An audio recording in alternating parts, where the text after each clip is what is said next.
ocean shore is blowing my heartstrings. It's got no head, shrieking, it's cracking through cold air. You say you cut me and grabbed me in. You don't have to try, see, just drive me in. Being who made you, man, that's free. 'Cause the man I made you is free indeed. So I'll abide your love, just at the time. 'Cause you made a covenant and I'm of the king. I've been born again, so I'll lift up my chin. 'Cause you killed my sin and it's got 3 nails, each hand in both feet. It's staying there unless I come to free. So help me abide, stay for the good, out through the countryside, the byways you know, to bring you good fruit, to walk in your stride, to follow in suit, and be by your side. Help me abide, help me abide, help me abide, help me abide, help me abide, help me abide, help me abide, help me abide, Lord, help me abide, help me abide, help me abide, help me abide, Lord, help me abide, help me abide, help me abide, help me abide, help me abide.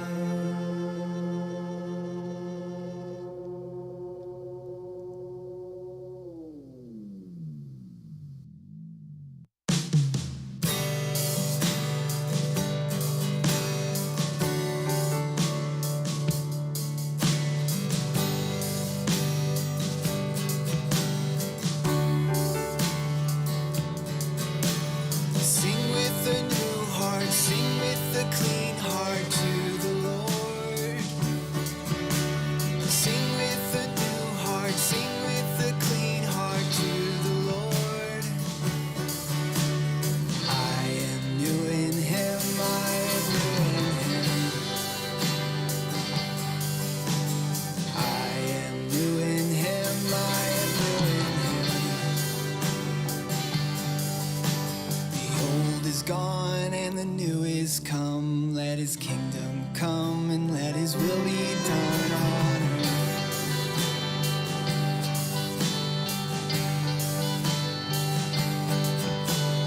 Sing you're my bread and sing you're my water to the Lord. Sing you're my bread and sing you're my water to the Lord.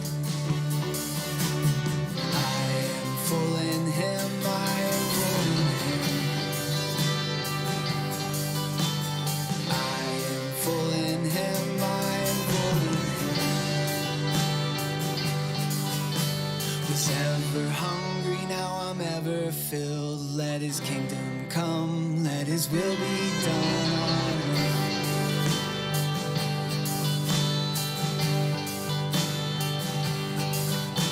Sing you're my strength and sing you're my fortress to the Lord. Sing you're my strength and sing you're my fortress to the Lord. I am strong in Him, I am strong in Him. I am strong in Him, I am strong in Him. Was weak and helpless, now I overcome. Let His kingdom come, let His will be done on earth.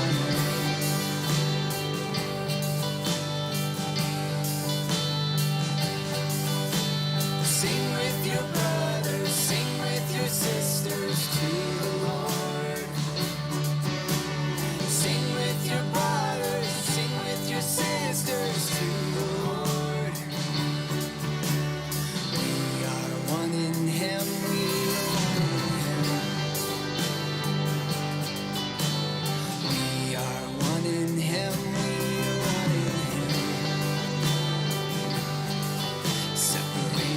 sin, but now in Christ we're one. Let his kingdom come, let his will be done on earth.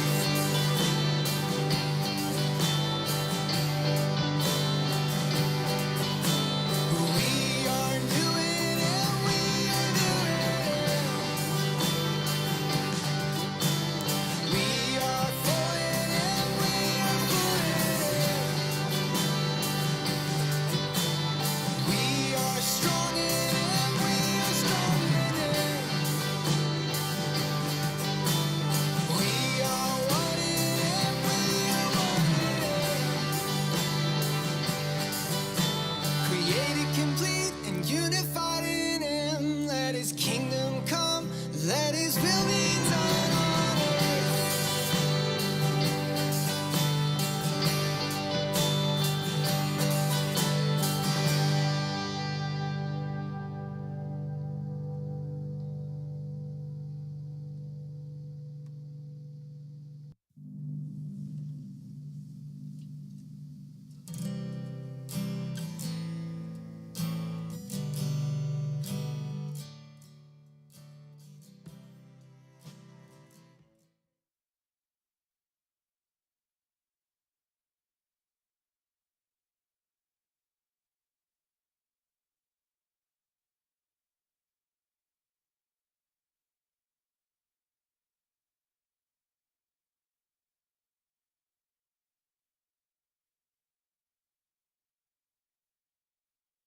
Sound okay? Okay, we'll get started. Okay, welcome everyone. Thank you for coming back for the final lesson of Treasure Truth. Let's pray and ask God's help. Dear Heavenly Father, we love you. We thank you, Lord. We just pray that you're with us tonight, that you give us your wisdom from the Bible about how to manage our money the best we can, our lives, our attitudes, Lord. Thank you for the people that you've been blessing through this, Lord. I've already heard of some people truly changing to follow you. And we just ask you to be with us tonight, keep the distractions low, and let people learn. In Jesus' name I pray, amen. Okay, in week 1, we saw that once saved, we're under God's control, and money and stuff are wonderful as long as they're part of keeping God and his mission as our first priorities. In week 2, we talked about debt and borrowing, which are very often the result of not keeping God and his mission our first priorities. So let's talk about the baby step review. If you are in debt, always, always, always tithe first. If you're stealing from God, it's unlikely he'll bless your finances. So start off by always tithing, full 10% of gross. Then put $1,000 in the bank for your emergency fund. And this is so you don't have to run to credit cards if something goes wrong, if your car breaks, if the air conditioner goes out in the house, if whatever. Then pay off all debt except the house, smallest to largest debt. And remember, we're not concerned about interest rate because we're going to attack it and kill it fast and take the success of one and help it motivate us to do the next and the next and the next. It's about motivation and attitude, not interest rate. If this were a math problem, nobody'd be dumb enough to go into debt. Then try to get 3 to 6 months of money in the bank of your living expenses. This is if you get laid off. This is if there's another pandemic, any unforeseen cause that you need to take care of your family. That just goes in a normal savings account, somewhere where you can get to it easily if you need it. Then start putting 15% of your gross income into a Roth IRA or 401k or any other good pre-tax retirement. We're going to talk about those tonight. Then start funding college if you have kids. Pay off your home early if you can, and if you're smart and you have very young kids, you get a 15-year mortgage, and the mortgage ends the time your kids need to go to college. That was my plan because we had no idea what our income was going to be 15, 20 years later. So that worked out perfect. Right as our kids started going to school, we had an extra $850, $900 a month that we could put straight into college that we were no longer paying on house payment. Do realize you'll still have to pay interest and you'll still have to pay tax. So there's still, a couple $100, $300 on a normal house that you're going to have to pay, monthly or quarterly or however it breaks out. But that's real money there. But then the last thing is After all that, you build wealth. And that's what we're going to talk about tonight. And also fund God's mission in a greater way. Week 3, we studied what's going on in the world of economics and God's commandment for men to work, and then how to negotiate the best pay. And everyone, and particularly ladies, can learn to negotiate much more effectively and can benefit greatly by having done so. And praise God, there are people in this church that have already come up to me and said, I got a raise. Praise God. Keep it up. Tonight, we're going to talk about some of the fun stuff. How to make capital purchases wisely, like cars and houses. Then talk about investing and how to build long-term wealth in our retirement. And also about insurance. And will you all do something real special for me? There are some people that have worked really hard to help us put this on. Please thank Tad and Kurt and Julie, Dave Persott, and our other people that have worked security for us. They've been here early, they stay late, they do video editing and all kinds of posting and stuff. Please thank them for their hard work. There's no way we could do this without them. So let's talk about things and how things demand our attention and time.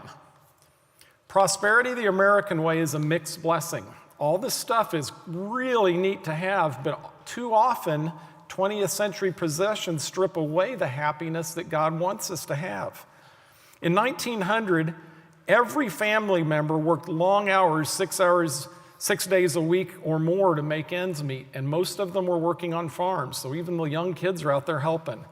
By 1950, the average work week, this is when your grandparents were around, the average work week was 48 hours, with the father being the primary and most often only earner. So mom was home with the kids, dad made enough money, everything worked out. They weren't wealthy, but they made it and were happy. 2022, 70% of families are back to 2 workers, and the average work week is now 50 plus hours, and often with both mom and dad working that many hours. So consider that 1 generation ago, the American dream consisted of a good job allowing a simple 1,200 square foot average house, 1 car, usually maybe 2 old cars, and a black and white TV. Now the normal American dream includes almost guaranteed income, either by employer or government, retirement plans, nice big homes, like 2,200 to 2,300 square foot average, 2 nice cars, great vacations, college for every child, and plenty of expensive recreational stuff, right? Just to show you, I did this for the men's group a while back, just to show you how fast America and people under this capitalistic system have advanced. I want to show you something. If you go to the next slide. My grandmother moved from Sedalia, Missouri to Mound City, Kansas in the late 1800s on a covered wagon. There they built a small cabin with their own hands. They put the crops in first and lived in the wagon because that way they had food when fall came. Then they hand-built a cabin. My uncle still owns that land. They farmsteaded it before Kansas was even a state. Go to the next slide.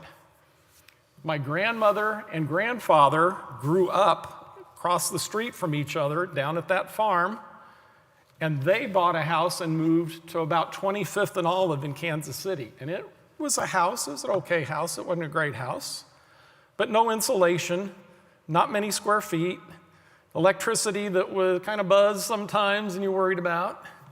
Okay, their kids, I grew up in this little fairway house, and it is probably a, 1,200 square foot house, but it was plenty, and it didn't look this nice. It's been fixed up over the years and siding, and my dad and I put that gable over the front door when I was like 14. But that's where I grew up. Now, go to the next slide. Many of you have actually been to meetings and things. Anita's and my house is nice. We've never gone out and bought the gigantic mega mansion we could have. That's not what God intended. But it's beautiful, and it gives us plenty of room to have dinners and meetings and all that kind of stuff. Look how far it's come.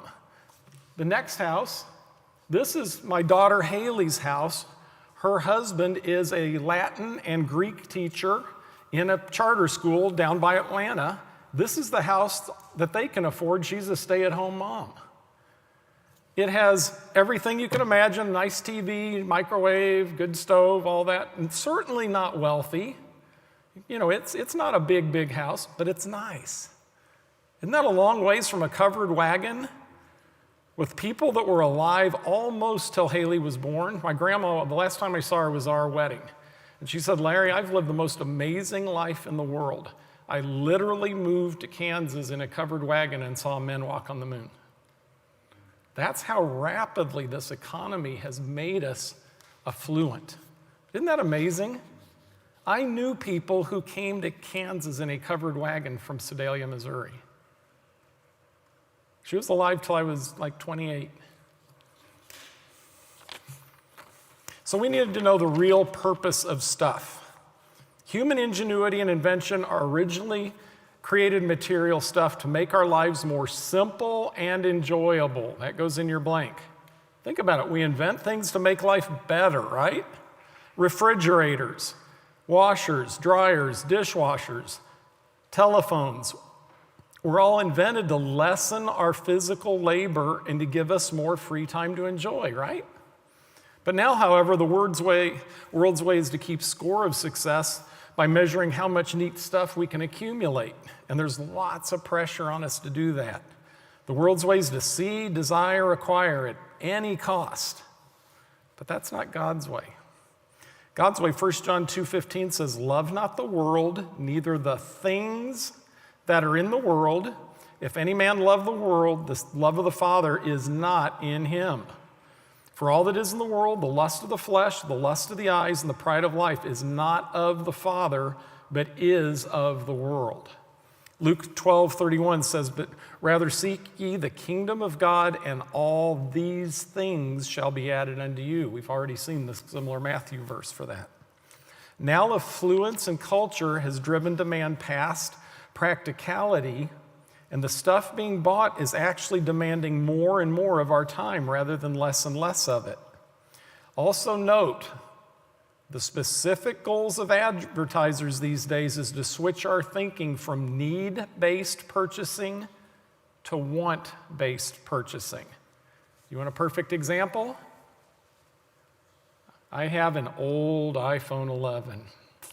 It's just terrible to be a generation and a half old. You listen to those marketers, this thing belongs in the dump. It's like it would never, ever work right. And yet it's perfect. And in fact, I was at the Verizon store and could have upgraded, and the guy says, wait till the next one comes out because the 12s aren't really worth it. You know, they aren't that big a technological jump. He says the 13s are going to be the ones that are really the true super fast 5G. So I stuck it back in my pocket. Look at that. Don't you feel sorry for me? Isn't this awful? Yet I know people in this church, the minute a new iPhone comes out, they buy one. Because that's what they think is needed. Many things are just that way. And we feel that way, and we're driven by the pressure of having something new rather than the need to have something new.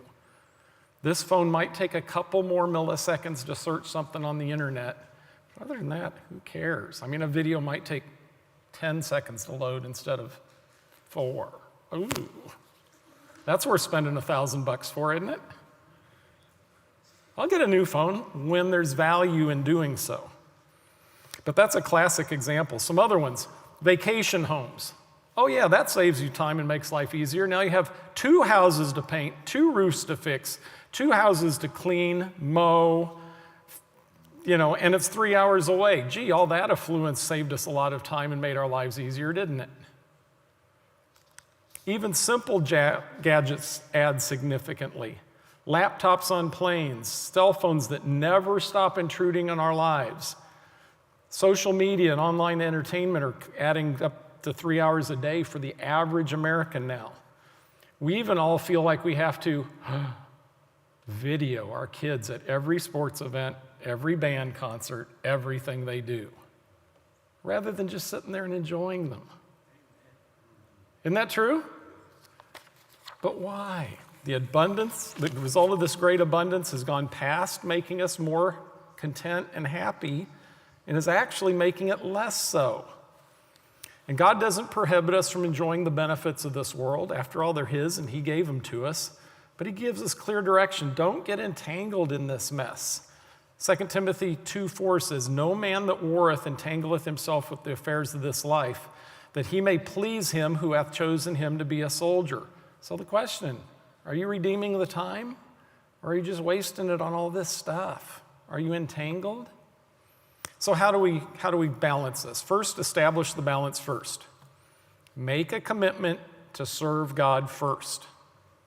Consciously avoid focusing on material success as a first priority. Buy based on need, not what culture's telling you, not based on pride. It doesn't really matter what the girl at the Starbucks window thinks of your car. Right? Does it? And yet people buy cars because they want to impress lots of people they don't even know. Remember, in the Gospels, whenever someone asked Christ what would be expected of them as a follower, He responded by testing their willingness to give up the world's things to follow Him. Philippians 3:8 says, "Yea, doubtless I count all things but loss for the excellency of the knowledge of Jesus Christ my Lord, for whom I have suffered the loss of all things, and do count them as dung that I might win Christ." Remember, Paul was a Pharisee's son. That'd be like a senator's son in our current society. He was Gamaliel's student. That'd be like going to Harvard. He was a Roman citizen. That was the highest class you could have in the world. But he put it all aside to follow Jesus Christ. So let's talk about how to make big purchases biblically. Number one, we have to constitute or figure out what constitutes a large purchase. It's between you and the Holy Spirit.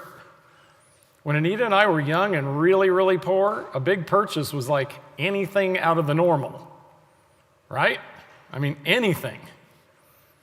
But a good rule of thumb, anything that costs a little more than a day's whole pay. Does that make sense? I mean, if something less than that, you just go buy it because you need it and it's, it comes out of the budget, but it isn't going to break you usually. Houses, cars, big electronics, absolutely. Carpet, big things. You don't just haphazardly go out and spend that kind of money. But for minor things, just use your experience and some quick research and shop and buy what's smart. Anita's my coffee maker died a little while back. We just jumped online and found out that Target had one at a good price, even better than Amazon, and we found the color we liked and we went out and bought the thing. I mean, that's not a big deal, right? It doesn't take a lot of effort. So the decision on what's a big major purchase that entails a lot of research comes down to just money saved versus the time it takes to save it. My tightwad dad, I've talked about him a little bit. He used to shop at 3 grocery stores a week. And I'm sure he saved $10, $20 on the $70 family groceries. But he's probably spent 2 or 3 hours extra doing it. So you kind of have to balance that. So question yourself, does God really desire that I have this purchase? Will it hurt my relationship or walk with Him? If you buy a lake house, your odds of being here on Sunday mornings are diminishing, right? Think about it. Cabin in the mountains? Yeah. Can I really afford this and completely avoid being in bondage? Number 3, am I current with my tithe and other giving convictions first? And realize God doesn't place the same giving burden on everybody, especially people He's blessed. He puts more burden on than people that don't have the resources. That's how we can afford to fund missions and buying huge buildings across the street and things like that. Next, commit to avoid hasty buying. Please don't rush into big purchases. Take your time. God's view of haste, Proverbs 19:2, says, "Also the soul that be without knowledge, it is not good, and he that hasteth with his feet sinneth." Don't rush into things. Allow God to lead the way. Isaiah 52:12 says, "For ye shall not go out with haste, nor go by flight, for the Lord will go before you, and the God of Israel will be your reward." So we have to realize high expense purchases are an emotional event, right? Buying a new car is an emotional event. We get excited, we get our emotions up. Oh, yeah. Houses, even more so. So our emotions of excitement are normal, good, and God-given, but should not dictate a major purchasing decision. And so we can neutralize this normal pressure by simply slowing down and gathering facts. So how do we do that? Seek and search the facts. Before you buy anything major, any of these things, list the needs and wants of the new item. What do you really want it to do? Then get online and search the internet and become an expert on those items. You want a TV now, you want a 52-inch, go look and find out what is the best one, what are the possible features, and then go through the list and say, well, I don't care about this, this, this, and this, but I really do want this. Pick and know.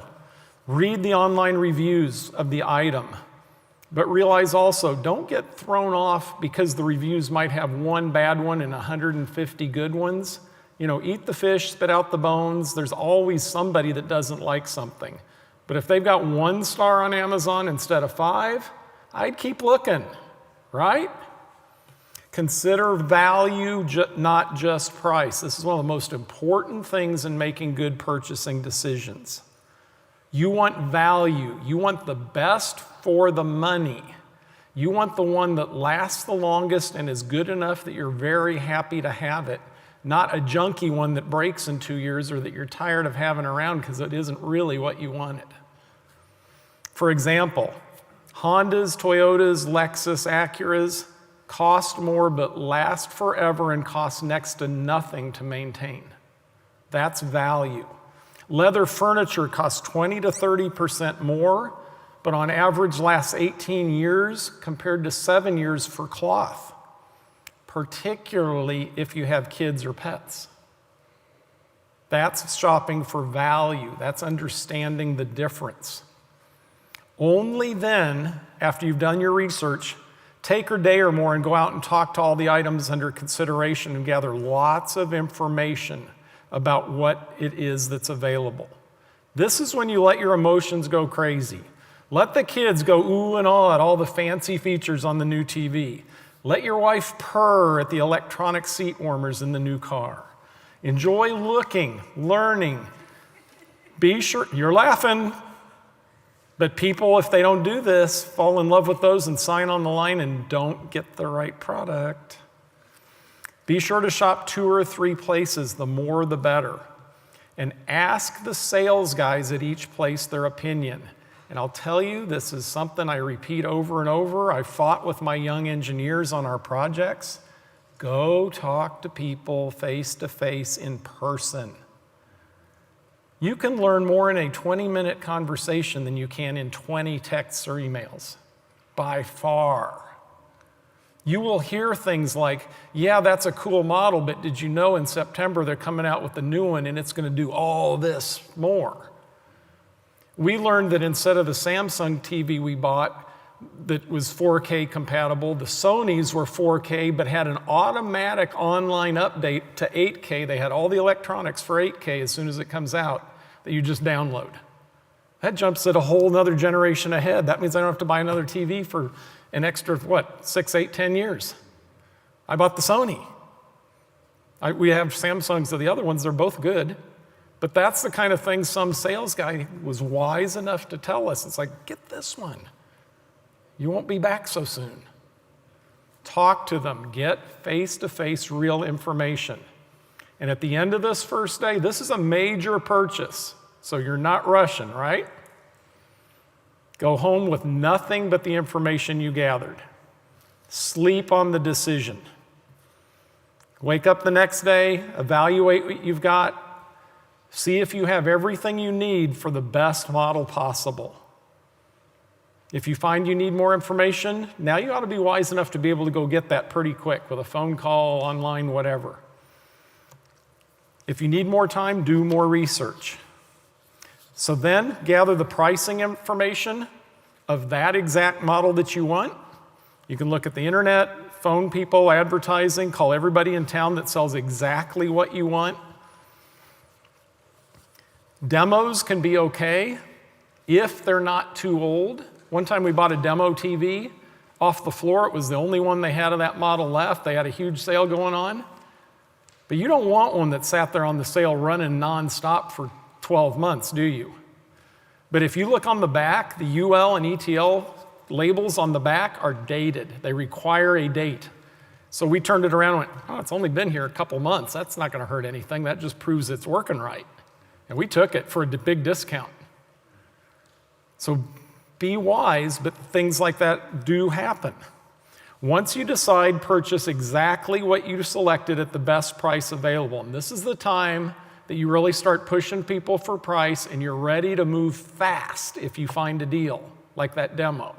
We knew the model. We knew exactly what we wanted. We found one for $100 cheaper on a $600 TV. It was time to pounce.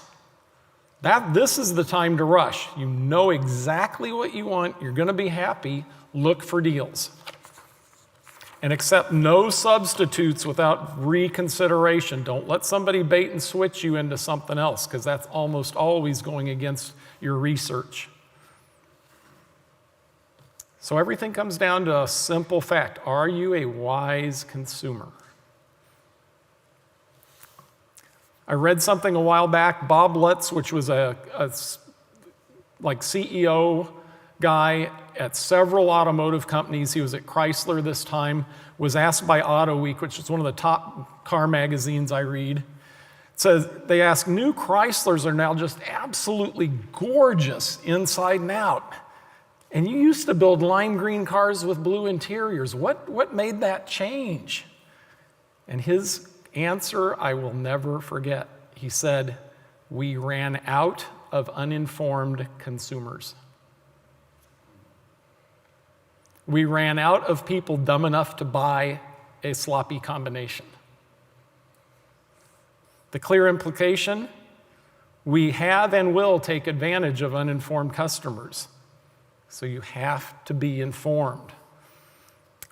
One of my best friends for years and years and years did the electronic portion on a lot of those products I showed you last week. Said he had a roommate that went through GM sales training, and although they used a less friendly word for speaking in church, their attitude was, there is a derriere for every seat. Find one and put it in it. No matter what the car is, no matter what combination, no matter what price, find some stupid person and put them in that seat. We don't want to be the person that gets put in the wrong seat. We want to be put in the right seat. So what happened in the auto industry, especially 20 or so years ago, the Honda, Toyota, Acura, Lexus quality forced the Americans to build cars of the same quality. And it used to be American high-price cars were very high quality and the low-price cars weren't. Now, all of them have to be, or the Civics and the Camrys and all the littler cars from the imports will come in and just take over. So for a Christian to be able to look God in the eyes and say they spend his money wisely, you've got to be informed before you purchase. Appliances, look at Consumer Report, Amazon customer ratings, online evaluations. Sound systems and video things, look on the internet. It's usually best done by the magazines that cover those areas. Same's true of computers. I often look at PCMagazine.com. They have all kinds of evaluations. Car magazines, Consumer Reports does cars pricing. You can look at Kelley Blue Book for used car prices. Cars.com, Car Gurus. And these are all things you can pull up just in seconds on your phone. And to remember to look at specific years when you're looking at evaluations. For example, my daughter was moving from the Midwest to Madison, Wisconsin, where they get this much snow and it doesn't melt till spring. So she wanted to switch from her little Honda Civic to four-wheel drive car. Brilliant decision. And she is a rocket engineer and could afford it. So we went out and we decided, okay, the RAV4 is the car that she likes, the way it drives and all that stuff. It's a Toyota, it's reliable, it's nice, all this jazz. We started reading all the reviews and found out there were a couple years in there that some of the transmissions were having trouble, but then they fixed it and they were like bulletproof. Okay, buy the 2015, not the 2014. Those are the things you can find here, and they can save you a world of headaches. Sam just returned a car to the dealer under the Lemon Law because it had so many problems. Don't be that person that has to live with all that stuff. J.D. Powers does customer satisfaction and quality ratings. Always look at the long-term quality, not initial quality. They publish both. The initial quality means 90 days out, 1 year out. They're just counting how many times did something go in there for warranty repair under the first year. That's not telling you how durable something that is. That's just telling you how good the factory screwed it together. What you want is years out, what is the most reliable car? Do the alternators fail? Does the air conditioner go out? The big stuff that costs you a fortune when you're buying a used car. Don't look at initial quality or put much weight into it. Look at long term. You can find true dealer costs on TrueCar.com, among other sites, and realize the dealer has to make some money, so they're going to add, $300, $400, $500 a car typically. Okay, look at this graph of what's happened to 1 year old used car prices recently. This is a pandemic thing. We're going to talk about how much money the government gave out. People went out and started buying cars like crazy because they had more cash in their hand. This is what happened to used car prices. This is one area of our economy I think if you wait a little while will come back down before you buy a car if you can afford to wait. New cars got hard to get, but didn't go up that much more percentage-wise, but they do cost a lot more, right? In fact, they lose 20% the day you drive them off the lot. But buy quality. Look at this next. Here's the 10 most reliable when you look at long-term reliability. These are the cars that you can buy, and like I said, you look model by model, year by year. These are the cars that typically last the best. And you'll see different magazines mix this up a little bit, but it's almost always the same group. And even though they're kind of stoogey and boring, the Jap cars are the best built. They just are. And amazingly, people say, oh, I want to buy American.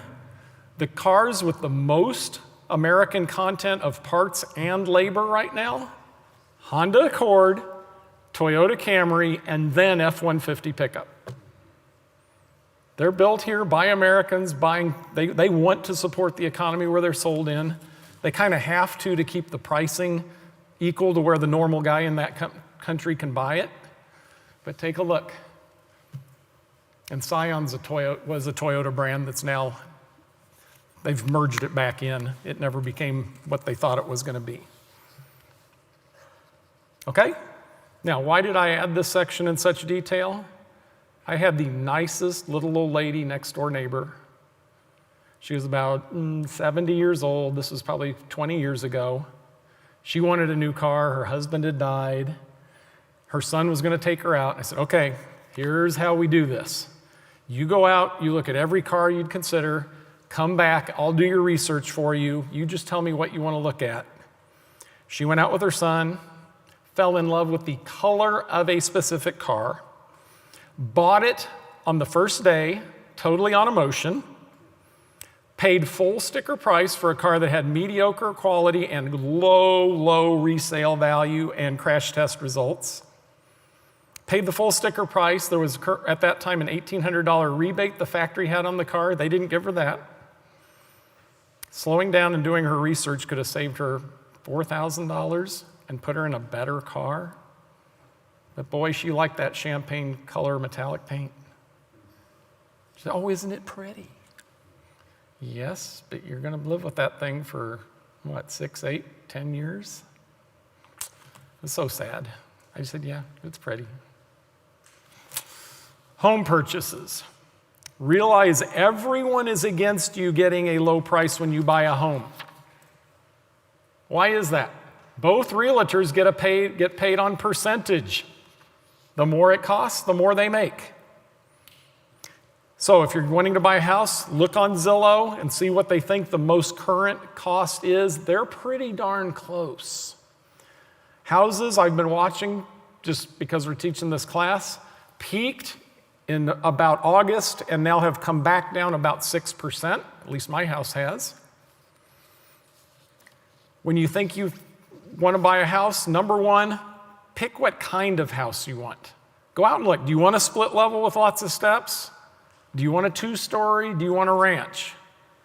Do you want a raised ranch where the garage is at basement level and everything else is on one level? That's kind of a good compromise.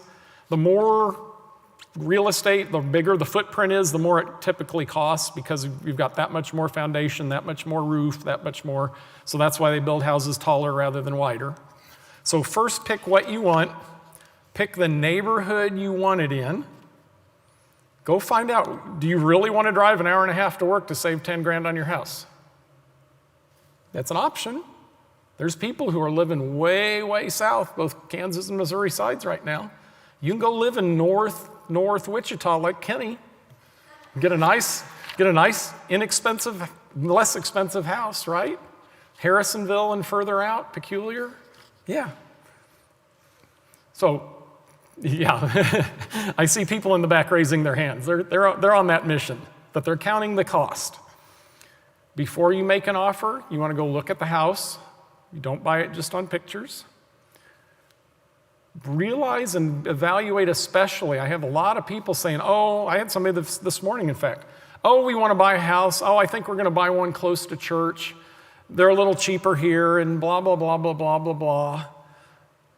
And it's a fairly young married couple planning to have a bunch of kids. And I said, okay, where are your kids going to go to school? Are you going to homeschool? Oh, no. Well, the wife definitely is going to be working. So where are they going to go to school? Do you know St. Paul's is $1,000 a month to put your kids through a private school? And do you want them in the Kansas City, Missouri school district that just barely reaches the lowest standard for accreditation? I mean, praise God, they're improving it. Or would you rather live in Parkville, Lee Summit, Shawnee Mission, one of those areas where you don't have to pay that extra $1,000 to have your kids in a good school? That's a big, big consideration. So saving 10 grand on the house might not be a very good idea if the payback's only 1 year of having a better location. Before you make an offer, get the story on the house. How long has it been on the market? Are there any problems with it? Ask the realtor, ask them to ask the people. Always, always, always go knock on the doors next door. And almost nobody does this. Number one, it'd be nice to know if your crackhead or the next door neighbor isn't a crackhead, right? Number two, you go up to them, you're a nice young married couple or whatever, and you're like, hi, we're considering buying the house next door, and we'd just like to know about the neighborhood. So you start there. Oh, okay, yeah. Tell me about the schools. And you get them talking and get them familiar with you, and they realize you're not some kind of druggie, and you realize they aren't, and all this. And you're getting to know them a little bit, and then you say, okay, can you tell me about the house? What do you know about the house? You'll hear things like, oh, it floods every time it rains. Oh, would that be good information to know? How about what we heard? That is a nasty divorce. The husband's moved out. They haven't made a house payment in 9 months, and it's about to be repossessed. Would that influence your offer? That's exactly what we heard from the neighbor, who's still our next door neighbor 35 years later. And we're very friendly. Would that influence your offer? So we made an offer on our house, and we were a young married couple, didn't have much money, so we put in a low offer. The realtor looked at it and went, you'll insult them. And I said, no, if they don't like it, we could come up a little, but try it and see. They took the offer and just wanted some of the curtains. It was a huge bargain on a house that needed a lot of interior work and stuff, but the bones were good. Also, again, back to champagne paint cars. Watch the TV shows, people looking at houses. Oh, I just love the color of these walls. I just love how she's decorated this. all that's going to be gone once they're out of there, right? Don't buy it on paint color, and in 2 hours you can paint any room for $36 a paint, right? That's what people look at. Do you want a lot of rooms, a lot of little rooms, or big rooms? Is a big garage important to you or smaller with bigger basement? What are your trade-offs? What do you want? But always talk to the neighbors. You'll learn wonderful, wonderful things. Also, if you see a house you really want, offer full asking price. They pretty well have to take that, unless they've got other offers going. There's a crazy bidding war that had been going on. It's cooling off now. But everybody was stuck at home. Everybody got bonus checks from the government. Everybody wanted an extra room or two for their at-home offices, so housing demand skyrocketed all of a sudden. It will be back to normal soon. But offer full asking price. That way they can't weasel out. Also know that current tax law allows you to sell up to a $500,000 house with no capital gains taxes if you lived in it 2 out of the previous 5 years. Houses are really high right now, but I think they're going to come down some. Interest rates, however, are going to go up. We'll talk about that in a couple minutes. If you need a house and you find one you like now, I think it's worth paying this is Larry's personal opinion. It's not based on anything in the Bible. But I think you're probably better to lock in the super low interest rates now that are the lowest of my lifetime, even if it means paying maybe 5% more for the house than it cost a year ago. If you're only buy a house if you're staying 4 or more years, because otherwise all the closing costs and survey and all that junk you got to do will eat up. You'll actually sell it for a loss if you sell it before then. So that's kind of my ideas on houses. If you know you're going to be there 4 years and you really want a house, start looking and see if God will bless you. Lock in these 3% or lower interest rates. Historically, interest rates have been in the 4 to 5%. When Anita and I bought our house, the fixed interest rate was 12. And I think we're headed back in that direction soon. Okay, financing considerations. Christians should only spend about 30% of their income on housing, unless they have very high incomes. Bankers will happily loan 40%, but that usually is not wise for Christian budgets.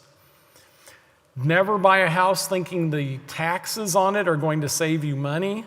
If you're in the 28% tax bracket, which a lot of us are, and you pay $1,000 in interest, you're only going to get $280 back, right? 28% of $1,000. That means you wasted $720 to get $280 back. And yet I keep hearing people say, oh, I'm buying it for the tax break. No, buy it because it's good. It's an investment. It's way better than paying rent. Taxes don't come into that consideration for most people. This slide will show you the difference between a 15-year and a 30-year loan. Oh, yep. A 15-year with $100K principal, you're going to pay about $61,000 in interest. 30-year, you're going to pay $139,000 in interest, more than the actual cost of the house itself. And there's lots of people that are doubling that principal and tripling it. Don't do that. Car purchases, almost every new car sale in America is based solely on wants, not needs. Most people have cars that run fine. They just want a new car.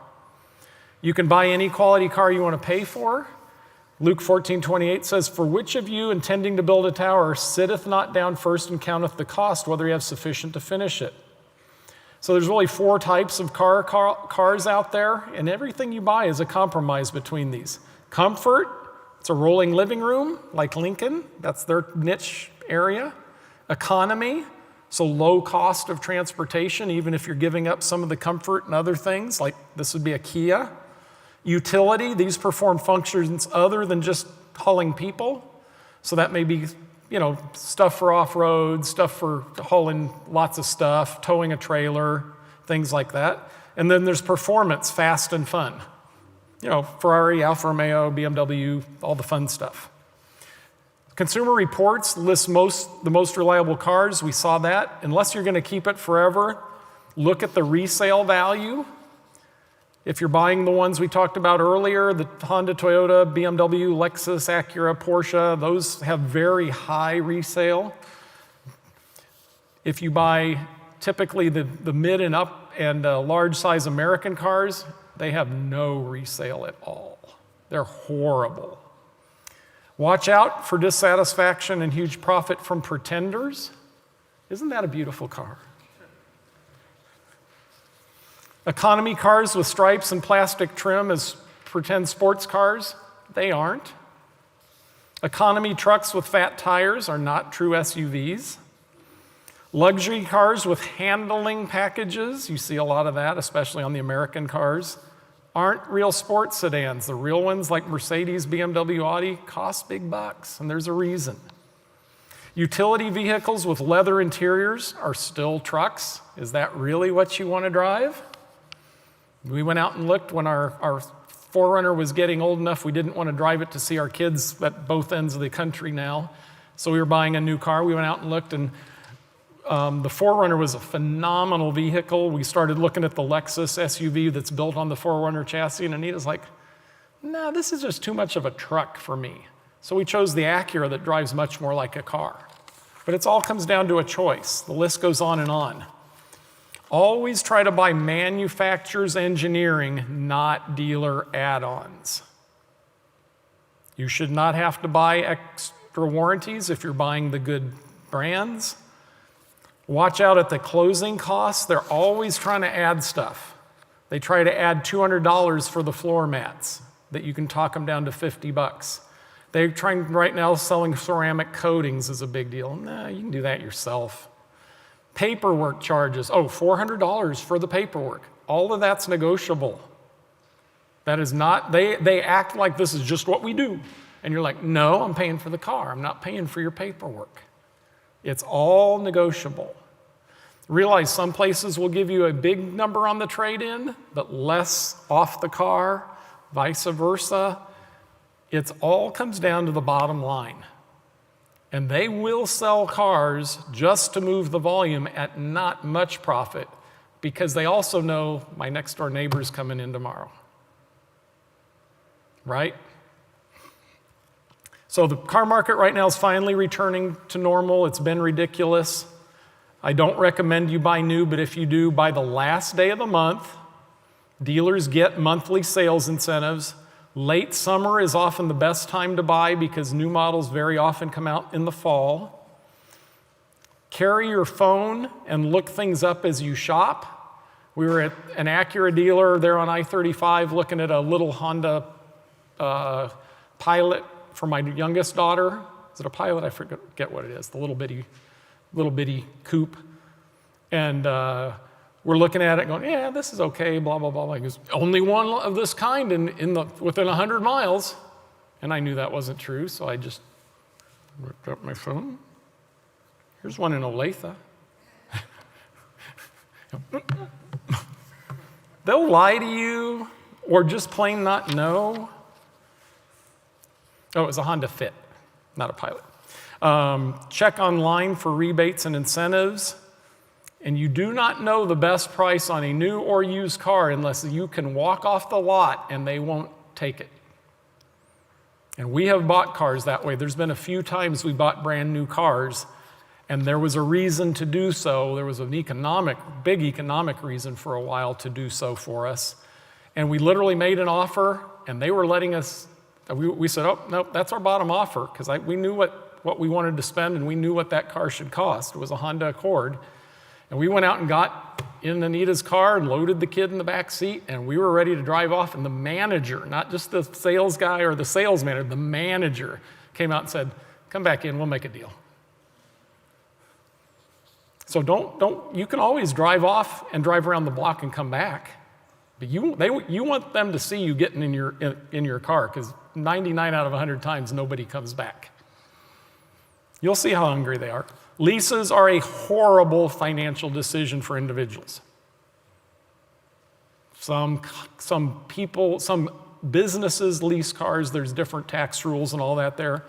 Individuals should never lease a car. Why? You pay on it for X number of years, and then you hand it back to them and have no equity at all. That's not smart. Pay cash for cars, drive what you can afford, work your way up. If you pay cash, how many times do you have to pay cash for a car to get ahead? Just once. Just once. We talked about this when we were talking about financing and borrowing. You pay cash for a car right now, drive it for 4 years, pay yourself into your bank account for the next one, and go pay cash. You will never have to pay interest again. You only have to do it once. Okay, major appliances. Buy quality, avoid extra warranty, do your research just like we've talked about on cars. Sometimes you can find refurbished ones at a great price. People buy stuff and return it. You can get that on computers. I got an HP laptop for a bunch off because somebody bought it, decided they didn't want to spend that much money and brought it back. And it came with the full warranty and everything. My HP laptop, I got a big discount on. Scratch and dents do exist. Anita and I were looking for a refrigerator when we first got together. We went to Strasser Hardware, who had appliances in their upstairs of their hardware store. I think they still do some. And they had this one refrigerator that was several $100s less than the others. And we're like, why is that so cheap? And he goes, oh, the paint on it's not real good. And we're like, what do you mean? We're not buying a Ferrari here. We're buying a refrigerator, and we're college kids. Oh, see this little drip on the front right here? Yeah, it's kind of sloppy, so we're marking it way down. And I'm like, score! That's why they invented refrigerator magnets. We bought a refrigerator for a bunch off. These deals I'm talking about are available to everybody who's willing to look, but most people are not willing to look.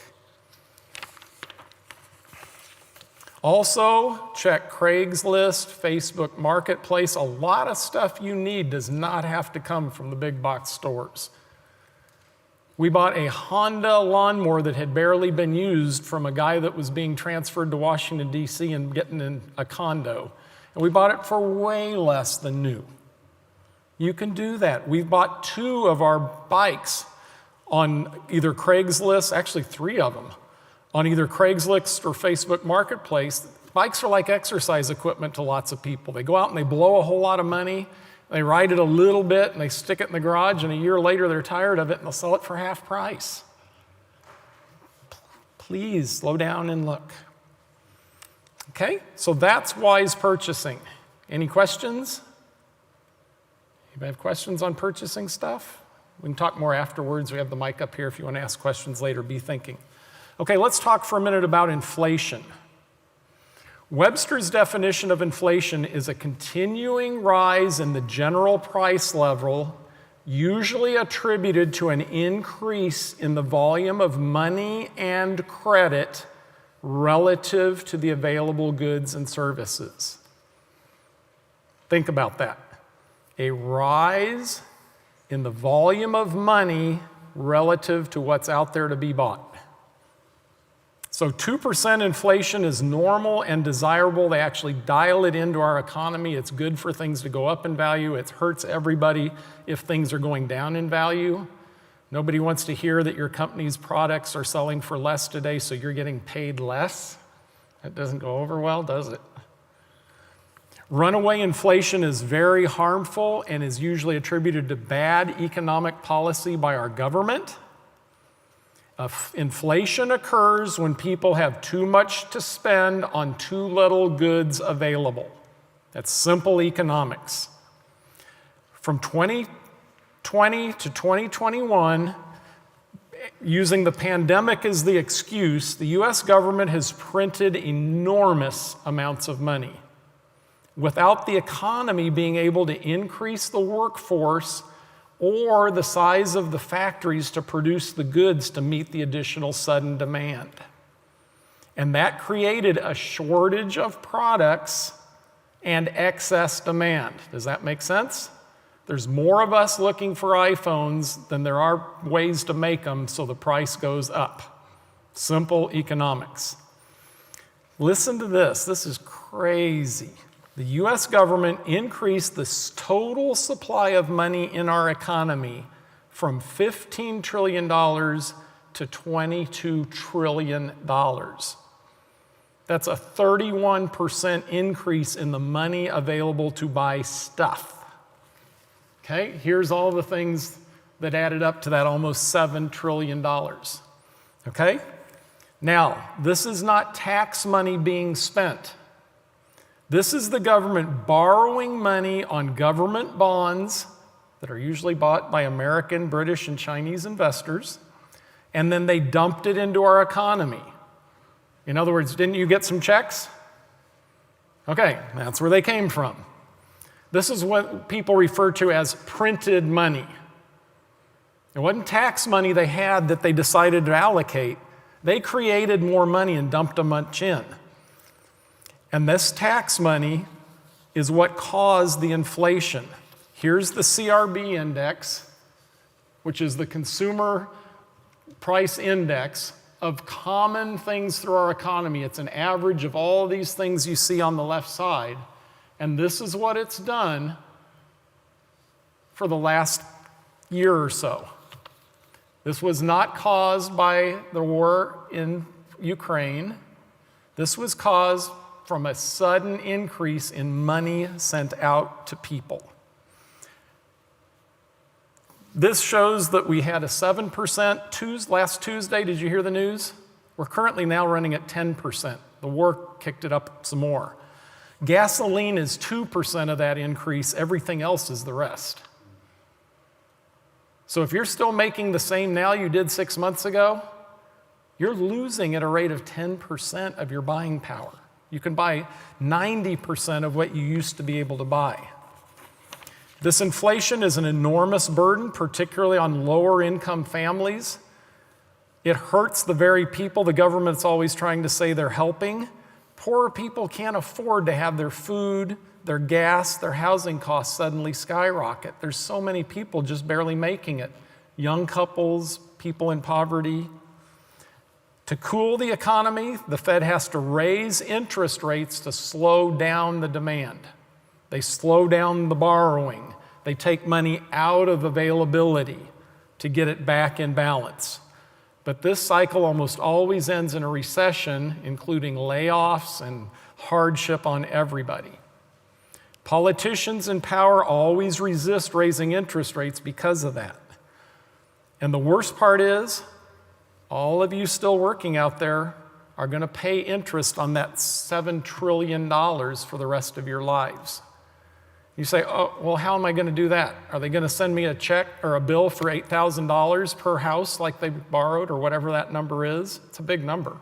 No, you're going to pay your taxes, and instead of the government being able to buy this much and paying this much on interest, it's going to be this much and this much going to interest. So for the same tax dollars, you're going to have less and less and less roads and whatever else the government pays for, okay? You'll have fewer social services, less government, less everything that they are still going to want to spend on, so taxes are going to go up. Okay, by the way, the tax dollars collected, even through the pandemic, year by year, have been going up dramatically because our economy's been pretty healthy. So here's Larry's editorial comments. I think it is right to hold elections and have leaders spend collected tax money on their priorities, whatever those are. Democrats have their priorities, Republicans have theirs. That's why we hold elections, right? I think it is completely immoral to allow the people in Washington to print money like they just did to fund their programs and giveaways at a huge cost to future generations. That is not representative government.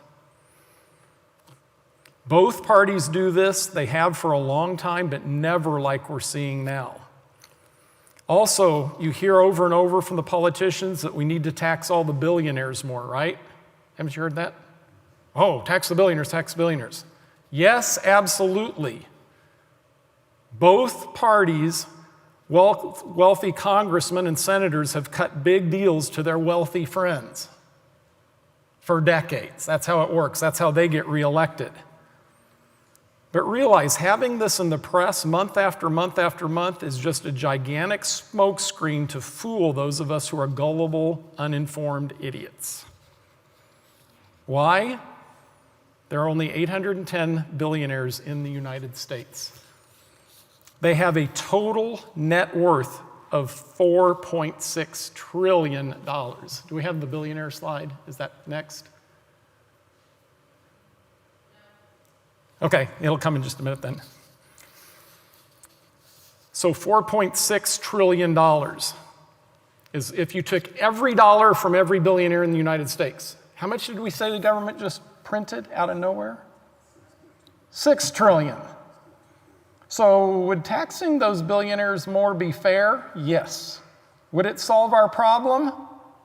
No. Our government's completely out of control in spending. Do not be duped.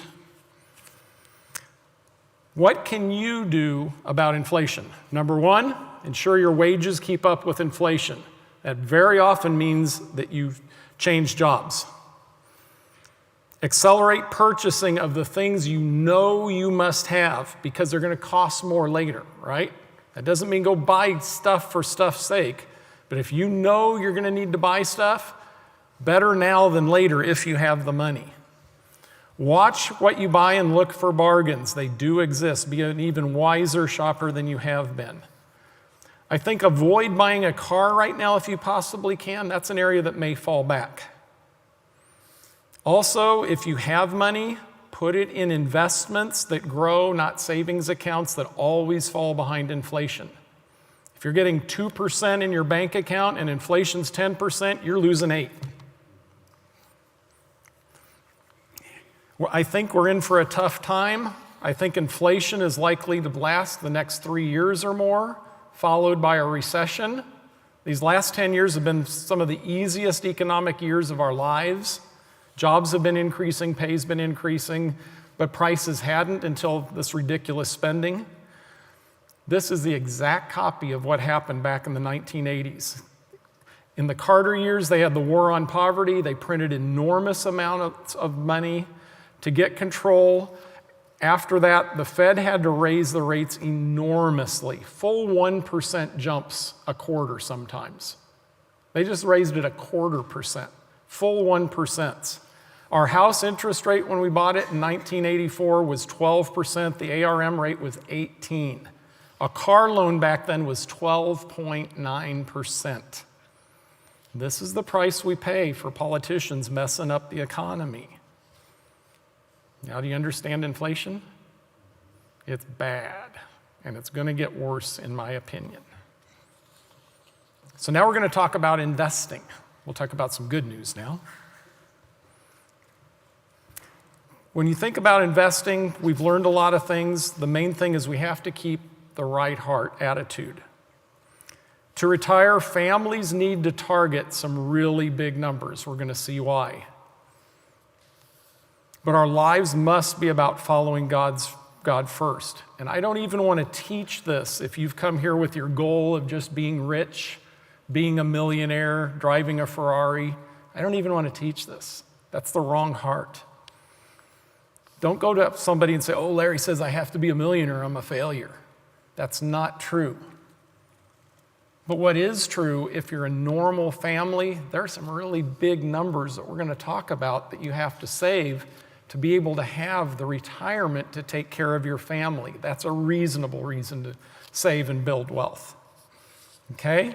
You all get that? Have the right attitude. The context is we must take care of our own families, but not be covetous, not be proud, not just be living to seek the world's wealth.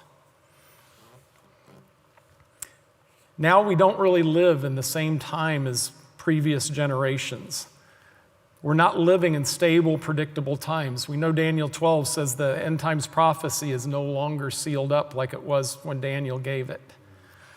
Now in the last seconds before Christ returns, and the world, including the financial markets, are undergoing pangs leading up to socialization and consolidation destruction, and finally reconstruction of the earth after Christ's return. You think about it, the Middle East and Israel clashes for the past 40 years have been pangs that affected world finances. 9/11 20 years ago was a pang. It dramatically affected the financial markets. It took almost 3 years to recover. Or it didn't take that long. That one took about nine months or so. The housing meltdown of 2008, we saw a 35% drop in the financial markets. That took 3 years to recover. The pandemic was a big world pang, but we bounced right back, didn't we? The war in Ukraine's another pang. It's causing hardship. It's causing shortages. It's screwing up the oil market. Also, just like we explained, the incontinent leadership that we have is printing money like crazy. The amount our country owes right now is 129% of every dollar every American makes in a year. If you took every dollar from every American this year and put it towards the debt, it wouldn't be enough by 29%. In 2005, only 5% of tax revenue went to debt service.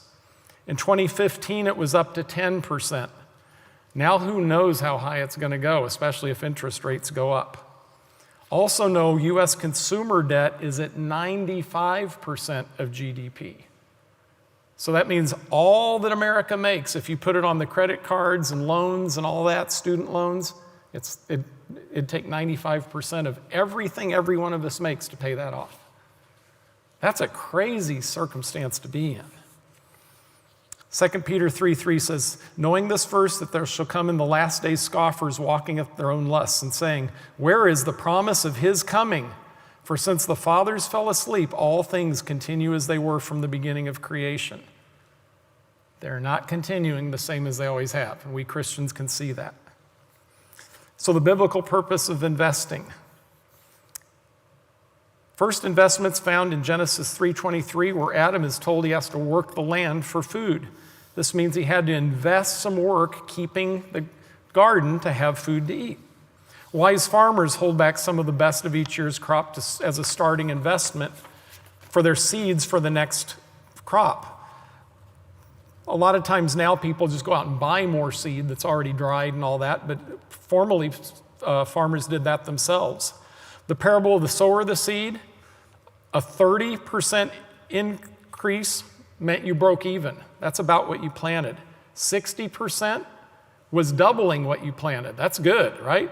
And 100-fold, like it talks about in the parable, is like crazy good.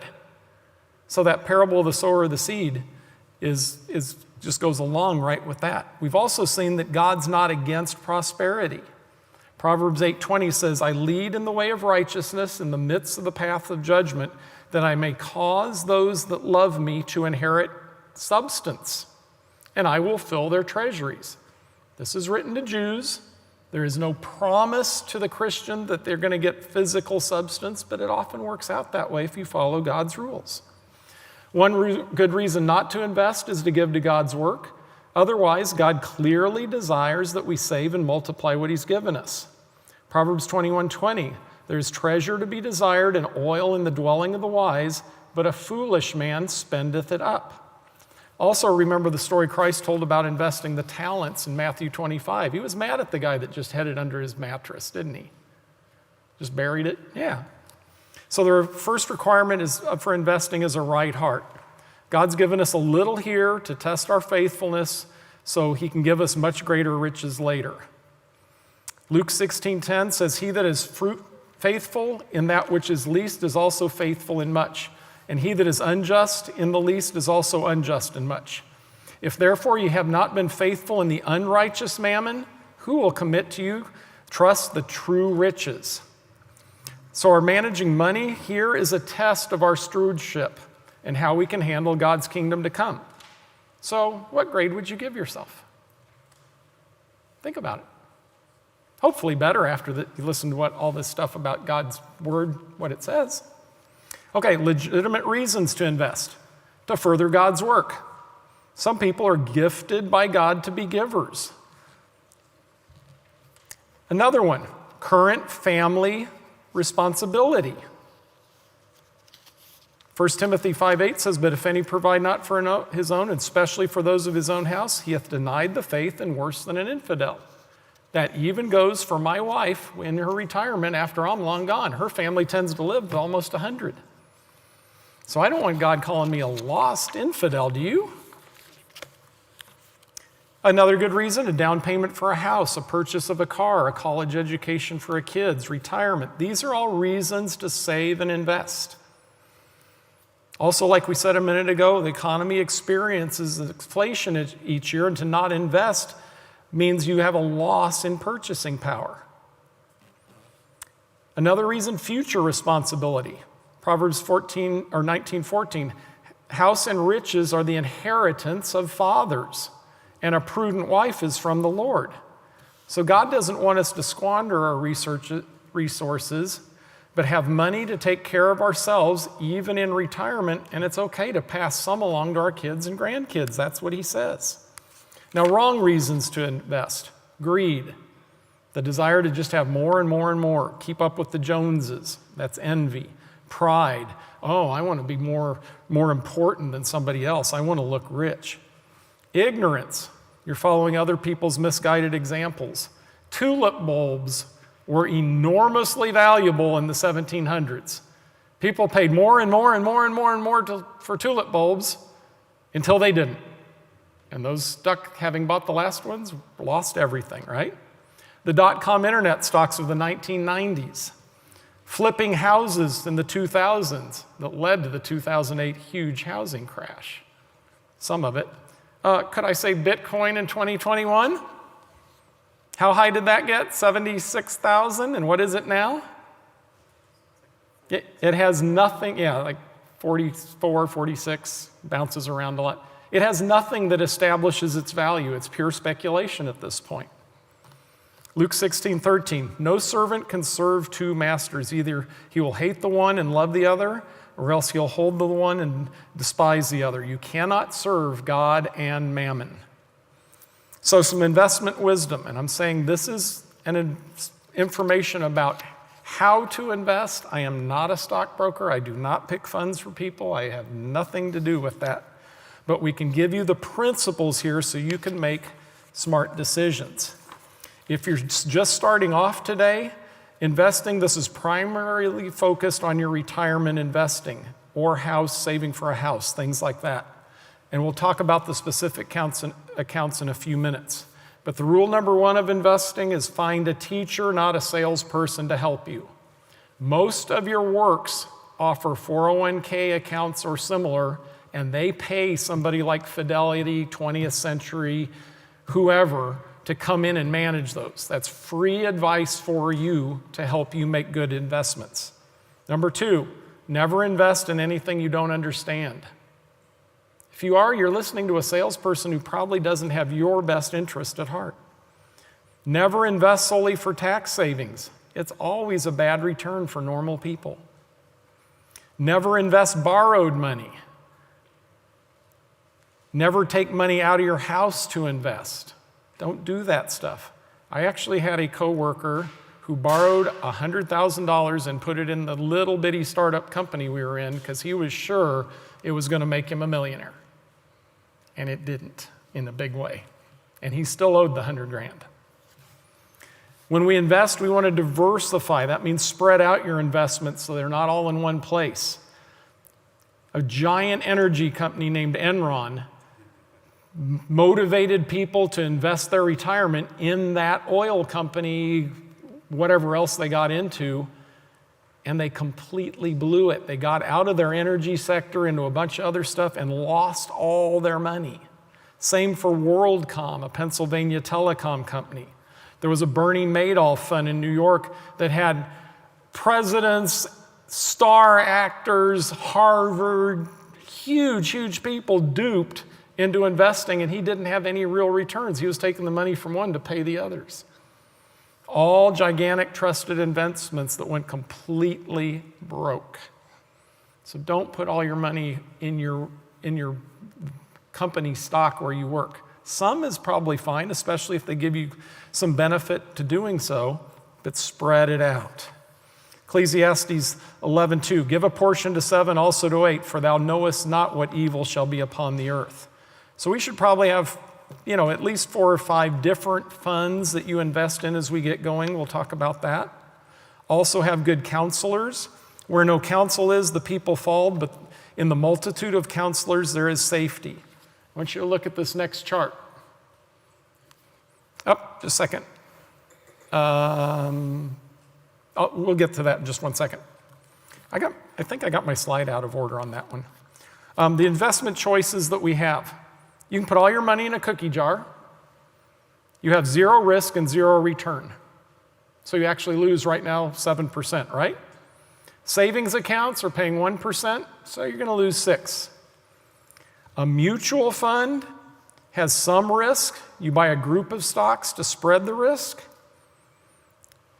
You get roughly 10, 12% return on average. We'll talk a minute about those.